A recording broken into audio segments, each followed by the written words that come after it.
ये है ताज media group और आप देख रहे हैं ताज न्यूज, आईना सच का।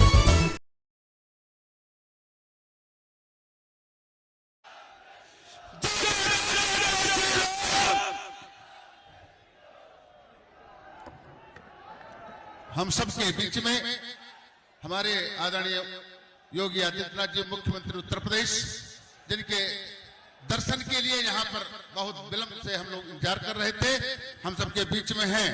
हम सबकी जन जन की दीदी स्मृति ईरानी जी आवे और हम सबका अपना स्वागत करने की कृपा करें।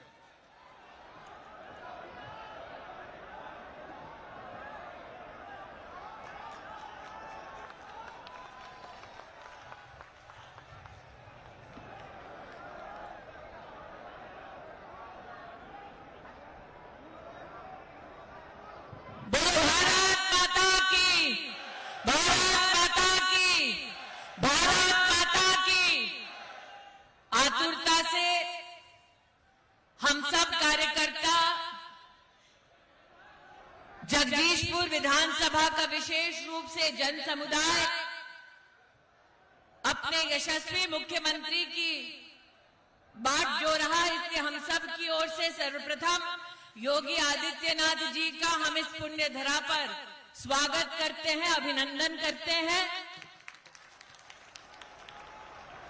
समय की गरिमा को देखते हुए सम्मानित मंच और मैदान को प्रणाम करते हुए मैं विशेष योगी जी का आभार व्यक्त करती हूं कि आपने पुनः इस चुनाव में अपना आशीर्वाद हमें विशेष रूप से जगदीशपुर में देने का सौभाग्य ये प्राप्त करने का सुअवसर दिया है। मैंने 2 दिन पहले गौरीगंज में भी कहा कि महाराज ये वो जगदीशपुर है जहां पर अगर हमें हलियापुर जाना पड़ता तो जाम में 4 घंटे बीत जाते। यहाँ कितनी ऐसी पुश्तें हैं, कितने ऐसे परिवार हैं जो जीवन भर गोमती नदी पर पुल बने ये आस लेकर जीता रहा। उनकी वर्षों की अभिलाषा को आपकी सरकार ने, आपके नेतृत्व ने पूरा किया। आज उस जनमानस की ओर से आपका अभिनंदन, आभार व्यक्त करती हूं। ये वो जगदीशपुर है जिसमें कांग्रेस का जब यहाँ पर सांसद था जो लापता रहता था, लेकिन उसके गुंडे गुमशुदा नहीं रहते थे, शुक्ल बाजार में भागवत की कथा नहीं होने देते थे, BHEL की रोड नंबर 1 पर मंचले हिंदू परिवार की बेटियों को परेशान किया करते थे। आज ये वो जगदीशपुर है जहां पर जब से आपकी सरकार आई प्रदेश में, मोदी जी की सरकार आई देश में, एक भी ऐसा परिवार नहीं जिसका बाल ये गुंडे बांका कर पाए। आज ऐसे परिवारों की ओर से मैं आपका आभार वंदन करती हूं। ये वो जगदीशपुर है जिसमें एक गांव पिपरी नाम का, जिसकी आस्था लोकतंत्र से हट चुकी थी, जिसके नागरिकों को हम सपा की सरकार के सम्मुख जाकर हाथ जोड़कर निवेदन करते रहे कि 30-40 साल से इस गांव की मिट्टी नदी में बह जाती थी, किसानों के घर खेत ढह जाते थे। करबद्ध निवेदन हम कांग्रेस के शहजादे और सपा के शहजादे से करते रहे, लेकिन उन्होंने किसान और गरीब परिवारों का संरक्षण नहीं किया। 2017 में आपकी सरकार बनी और उनकी 30 साल पुरानी मांग को पूरा करने में आपने क्षण भर की देरी नहीं की। आज उन परिवारों की ओर से आपका अभिनंदन करती हूं। हम सब योगी जी का भाषण सुनने के लिए आतुर हैं। योगी जी, ये मेरा सौभाग्य है कि आप सीधा काशी में प्रधानमंत्री जी का नामांकन करके यहाँ पर पधारे हैं और अमेठी में हमारे राष्ट्रीय अध्यक्ष जगत प्रकाश नड्डा जी भी पधारे हैं। आज एक कार्यकर्ता के नाते ये मेरा अभिमान है कि राष्ट्र की उत्तम प्रदेश के उत्तम मुख्यमंत्री आज विद्यमान है और विश्व की सबसे बड़ी राजनीतिक दल के राष्ट्रीय अध्यक्ष भी आज अमेठी लोकसभा क्षेत्र में पधारे हैं। ये हम डंके की चोट पर कह सकते हैं कि भारतीय जनता पार्टी के संगठन ने आज अमेठी लोकसभा क्षेत्र में ये देश को प्रमाणित कर दिया कि लोकतंत्र में जमीन पर रहकर जब संगठन और सरकार काम करती है तो बड़े बड़े शहजादों की किले को ढाने की हिम्मत सामान्य वोटर में आ जाती है। आज लोकतंत्र की शक्ति को प्रमाणित करने के लिए, उत्तर प्रदेश को प्रगति के पथ पर ले जाने के लिए और हमारे क्षेत्र को भारत के इतिहास में सबसे पहली बार एक्सप्रेसवे से जोड़ने के लिए भी जगदीशपुर की देवतुल्य जनता की ओर से आपका आभार व्यक्त करती हूं। मंच पर जनता, संगठन, कार्यकर्ता और स्थानीय नेतृत्व की ओर से आपका अभिनंदन और स्वागत करते हुए अपनी वाणी को विराम देती हूं। जय हिंद, जय भारत। बोलो भारत माता की, भारत माता की, भारत माता की। और काशी तक आवाज जाए, बोलो सियावर रामचंद्र की। इस विधानसभा के यशस्वी विधायक आदरणीय सुरेश जी, तिलोई विधानसभा के माननीय मयंकेश्वर जी, आप दोनों लोगों को आइए। सभी लोग जयकारा लगाएंगे। भारत माता की, भारत माता की। माननीय योगी आदित्यनाथ, माननीय योगी आदित्यनाथ। समय की बहुत कम समय है, इसलिए मैं आप सबसे निवेदन करता हूं कि जगदीशपुर की धरती पर सभी लोग खड़े होकर माननीय मुख्यमंत्री जी का ताली बजाकर स्वागत करें।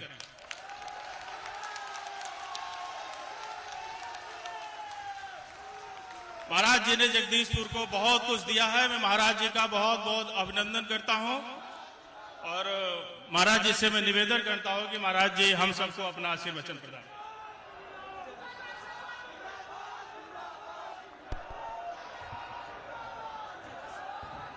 भारत माता की, भारत माता की, भारत माता की। वंदे वंदे वंदे।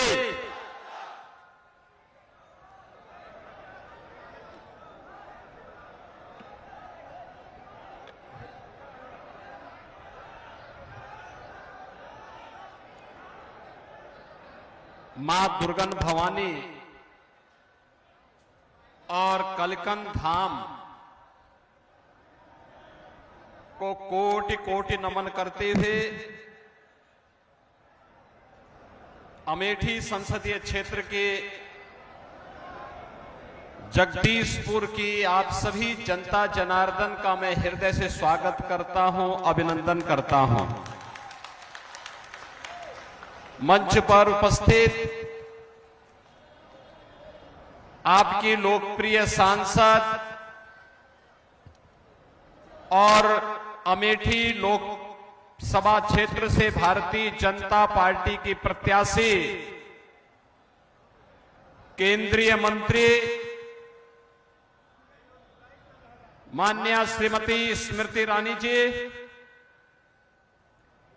उत्तर प्रदेश सरकार में मंत्रिमंडल के मेरे सहयोगी श्री मयंकेश्वर शरण सिंह जी, इस जगदीशपुर के लोकप्रिय विधायक श्री सुरेश पासी जी, पूर्व विधायक श्री तेजभान सिंह जी, विधान परिषद सदस्य श्री शैलेंद्र प्रताप सिंह जी, पूर्व जिलाध्यक्ष श्री दुर्गेश त्रिपाठी जी, जिला महामंत्री श्री राकेश त्रिपाठी जी, भवानी दत्त दीक्षित जी, गिरीश चंद्र शुक्ल जी, विधानसभा के संयोजक श्री हेमंत विक्रम सिंह जी,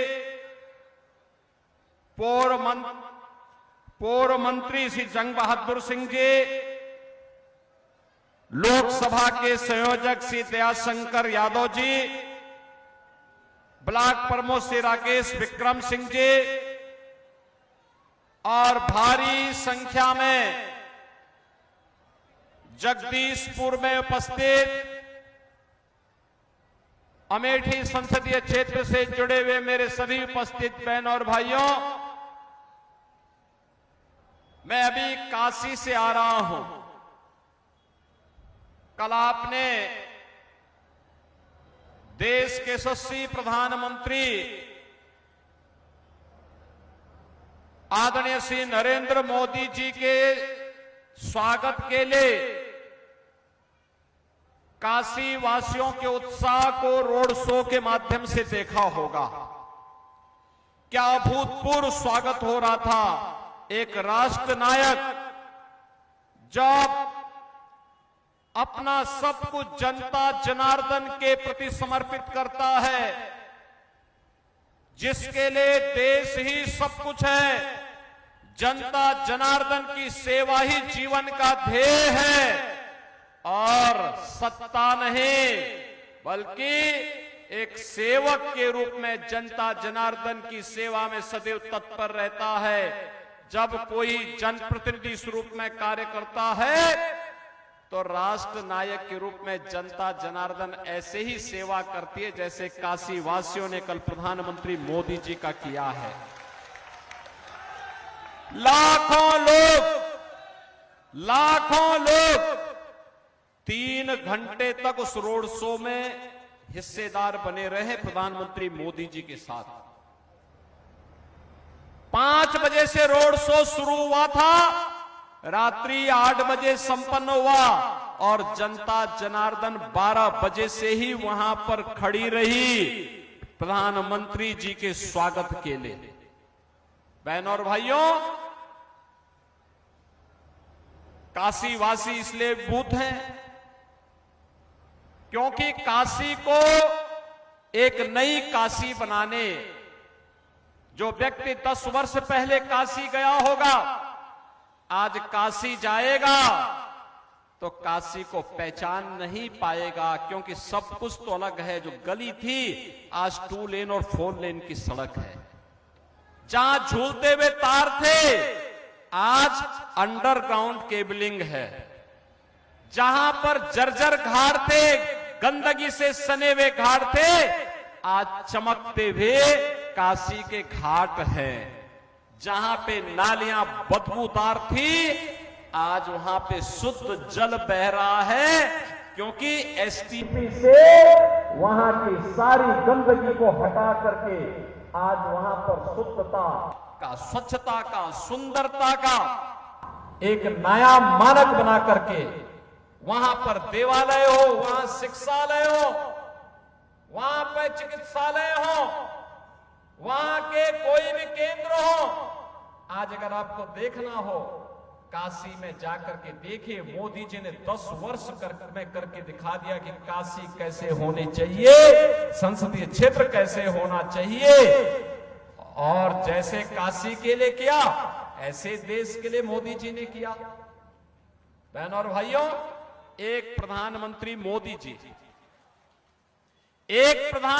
मोदी जी उन्होंने काशी को चमका के रख दिया। और एक अमेठी में भी तो आपने प्रधानमंत्री चुना था, क्या दिया अमेठी को? जिला मुख्यालय तक नहीं दिया, कनेक्टिविटी भी नहीं दी। 4 लेन की बात तो दूर, 4 लेन की कनेक्टिविटी एक्सप्रेसवे के माध्यम से तब आपके पास आई जब यही सुरेश पासी और मयंकेश्वर सिंह मेरे पास आए थे। उन्होंने कहा कि एक्सप्रेसवे को हमारे यहां से लेकर के चले जाइए, तो हमने कहा जरूर जाएंगे।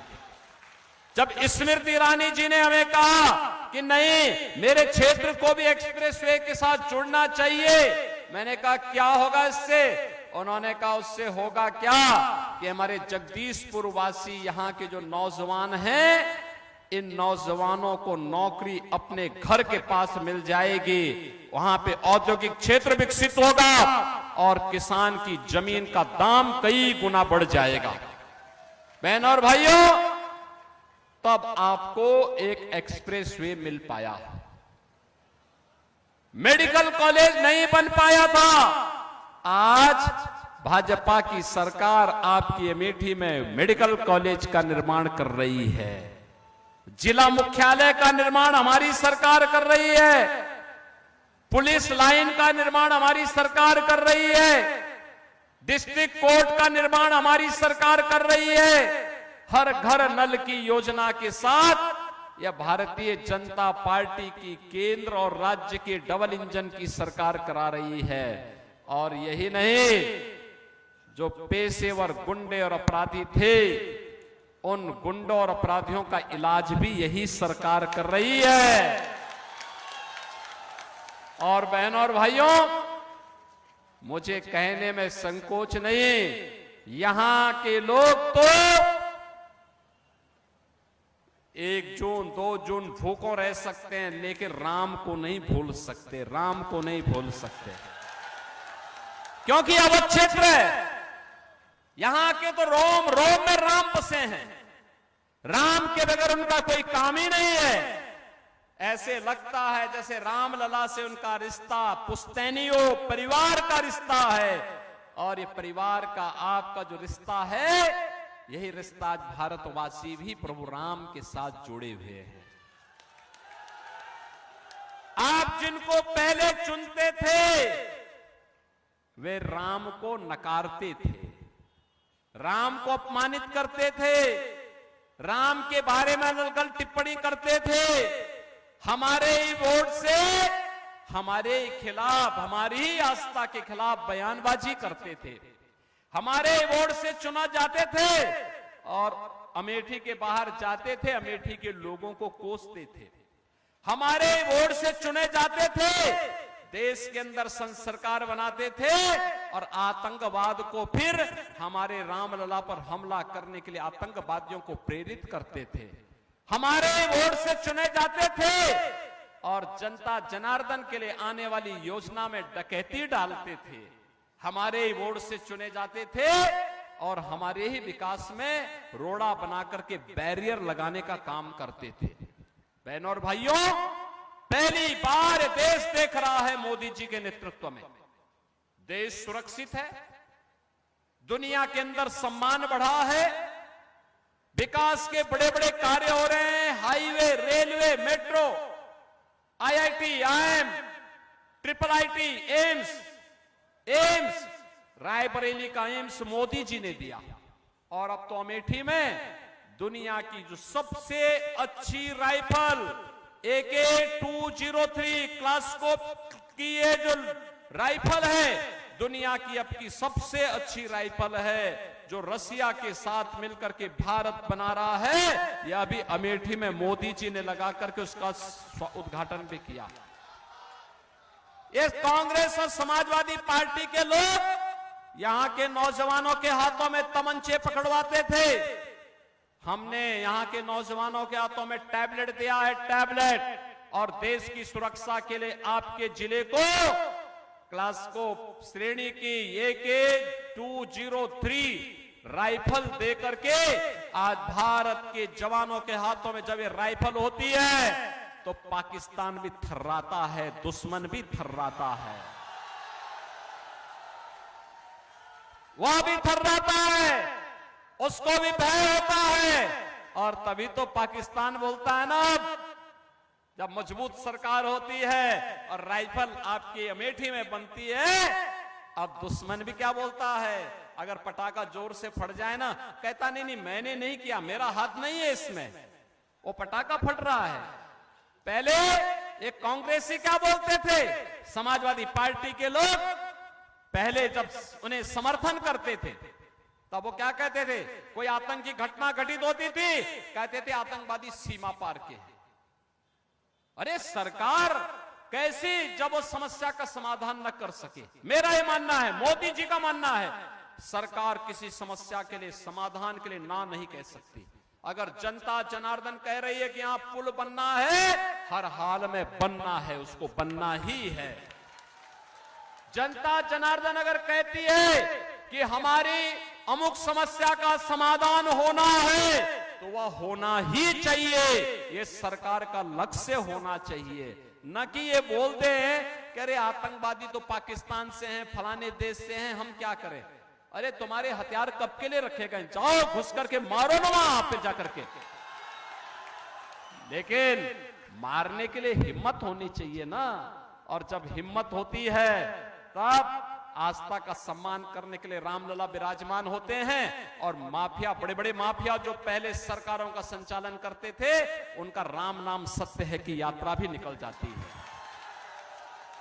बहनों और भाइयों, मैं इसीलिए आज आपके पास आया हूं आपसे कहने के लिए, मैं धन्यवाद दूंगा श्री राकेश प्रताप सिंह को, गौरीगंज के विधायक को, धन्यवाद दूंगा मनोज पांडे को जो रायबरेली के पास विधायक है।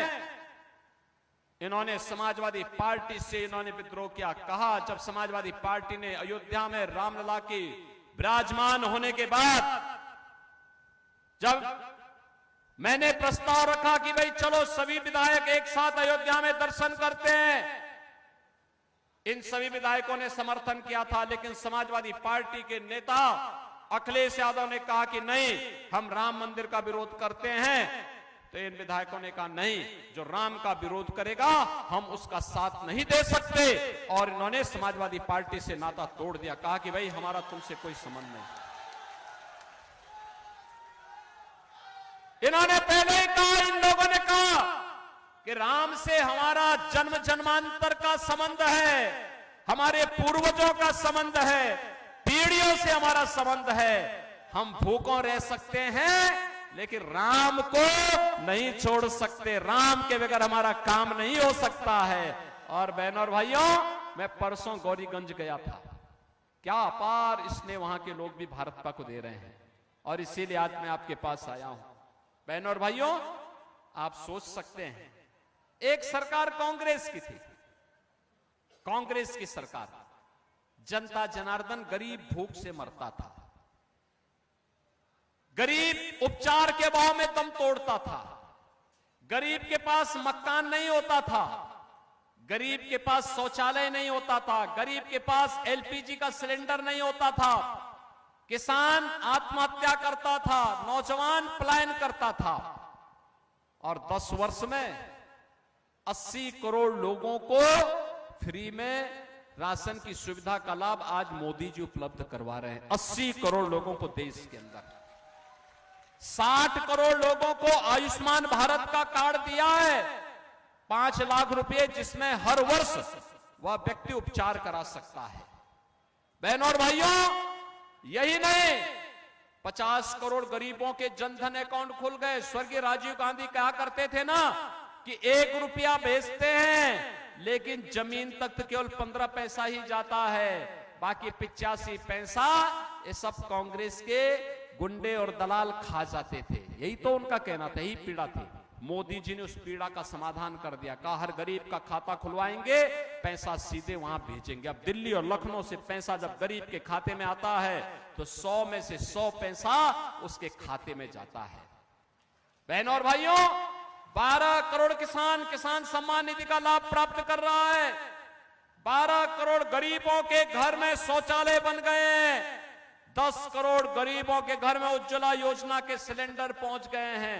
और हमने तो व्यवस्था दी है, हर दीपावली होली को फ्री में रसोई गैस के सिलेंडर, भरा हुआ सिलेंडर इन गरीब परिवारों को उपलब्ध करवाएंगे। बहनों और भाइयों, 4 करोड़ गरीबों के मकान बन गए। और मैं आपसे फिर यहां से मंच से घोषणा कर रहा हूं, जितने बाकी हैं उन लोगों की सूची बना दीजिए। इस चुनाव के बाद अगले 5 वर्ष के अंदर उनको भी एक एक मकान मिल जाएगा।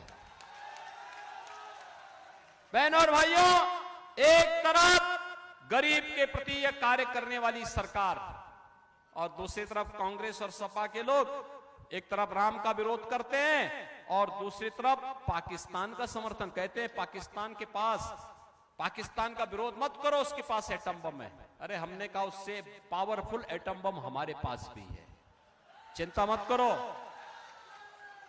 उसका एटम बम फेंकने के लिए है तो हमारे पास हमारा एटम बम फ्रीज में रखने के लिए नहीं है। हम भी छेड़ेंगे नहीं, लेकिन कोई छेड़ेगा तो फिर छोड़ेंगे भी नहीं, और कहीं भी होगा। यानी पाकिस्तान का समर्थन कर रहे हैं। इन बेशरमों को शर्म भी नहीं आती है। और किस पाकिस्तान का समर्थन कर रहे हैं? आपने 3 दिन से लगातार देख रहे होंगे, पाक अधिकृत कश्मीर में हिंदुस्तान जिंदाबाद के नारे लग रहे हैं। पाकिस्तान में आटा नहीं मिल पा रहा है, खाने के लाले पड़ रहे हैं। एक भिखमंगा पाकिस्तान का समर्थन एक कांग्रेसी और समाजवादी पार्टी के लोग कर रहे हैं। और मैं तो फिर कहता हूं, जो हिंदुस्तान में रहता है और हिंदुस्तान पर जिसको गौरव की अनुभूति नहीं होती है, हिंदुस्तान जिसकी प्राथमिकता में नहीं है, भारत माता के प्रति जिसके प्रति समर्पण का भाव नहीं है, वह भारत के अंदर क्यों बोझा बनता है? जाओ ना भिखमंगे पाकिस्तान के पास जाके भीख मांगो, वहां जाकर के। क्यों हिंदुस्तान के लोगों के जीवन पे बोझा बने हुए हो? और इसलिए बहनों और भाइयों, मैं आपसे एक ही बात की अपील करने के लिए आया हूं। यह चुनाव केवल चुनाव नहीं है। आएंगे लोग, बहकाएंगे, तमाम प्रकार के नारे देंगे, खरीद फरोख्त करने का प्रयास करेंगे, सब कुछ करने का प्रयास करेंगे। मेरी तो आपसे एक ही अपील है, ये चुनाव केवल चुनाव नहीं है बहनों और भाइयों, ये चुनाव आपके लिए, अपनी वर्तमान और भावी पीढ़ी को बताने के लिए भी और उनके भविष्य को संवारने का भी एक अवसर है। बताने का अवसर ये है, बताने का अवसर ये है, आपने अपनी वर्तमान और भावी पीढ़ी को आप बता सकते हैं।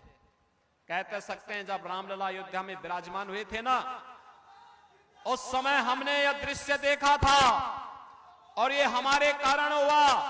आप ये बोल सकते हैं बहनों और भाइयों, मोदी और योगी के पास अगर आज ये ताकत है कि 500 वर्ष की समस्या का समाधान कर सकते हैं, ये ताकत कहीं और से नहीं, इस ताकत के दाता आप हैं। आपने ताकत दी है। अगर आपने जगदीश पासी को, सुरेश पासी को नहीं जिताया होता और स्मृति ईरानी जी यहां से सांसद नहीं होती, तो क्या हमारे पास ताकत होती क्या?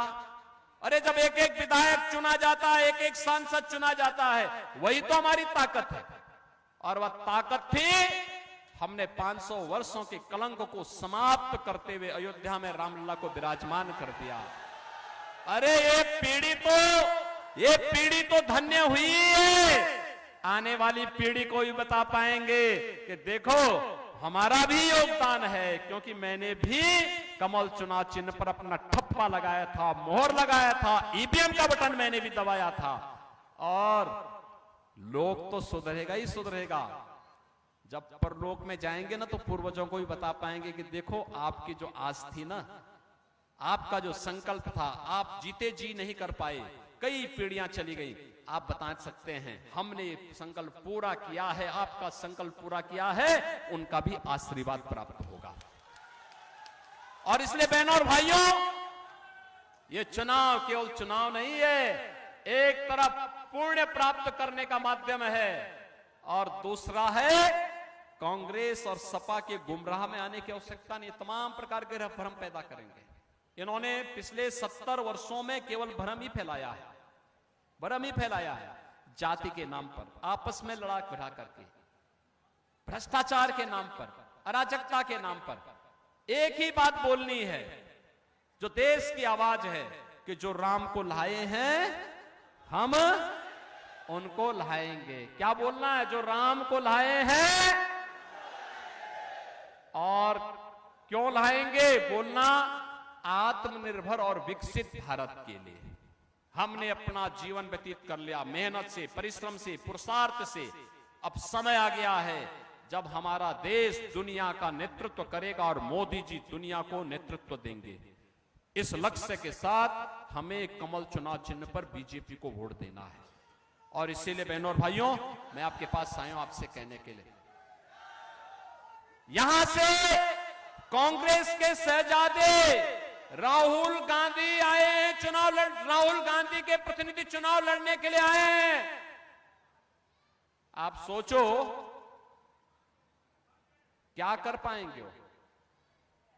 कुछ बस का ही नहीं, उनके बस का नहीं है, कुछ नहीं कर पाएंगे। और ठीक बात है, घूम रहे होंगे, सब कुछ कर रहे होंगे, लेकिन कोई विजन अपना नहीं है, कोई लक्ष्य नहीं है। और इसलिए बहनों और भाइयों, मैं आपसे अपील करने के लिए आया हूं। भारतीय जनता पार्टी ने केंद्रीय मंत्री श्रीमती स्मृति ईरानी जी ने आपके पास प्रत्याशी बनाकर के पुनः भेजा है। स्मृति जी 5 साल में जितनी बार यहां पर अमेठी में आई है, मैं पूछना चाहता हूं, कांग्रेस का जो परिवार यहां से प्रतिनिधि बनकर के, सांसद बनकर के जाता था, देश का नेतृत्व करता था, अगर उनके सभी कार्यकालों को मिलाकर के देख लिया जाए तो वह उतनी बार नहीं आए होंगे जितनी बार मात्र 5 वर्ष में स्मृति ईरानी जी अमेठी संसदीय क्षेत्र का दौरा किए। और इसलिए मेरी आप सबसे अपील है कि स्मृति जी को भारी बहुमत से विजयी बना के भेजना है। बना के भेजेंगे? कमल चुनाव चिन्ह पर चुनाव जिता करके भेजेंगे? बहनों और भाइयों, चुनाव के दौरान ये उम्मीद करना कि प्रत्याशी घर घर जा पाएगा, बहुत कठिन होता है, बहुत कठिन होता है। इसके लिए स्वयं आपको प्रत्याशी का प्रतिनिधि बनना पड़ेगा, मोदी जी का प्रतिनिधि बनना पड़ेगा, योगी जी का प्रतिनिधि बनना पड़ेगा। बनेंगे, घर घर जाएंगे, कमल खिलाने का काम करेंगे, तो फिर मेरे साथ बोलेंगे, भारत माता की, भारत माता की, भारत माता की।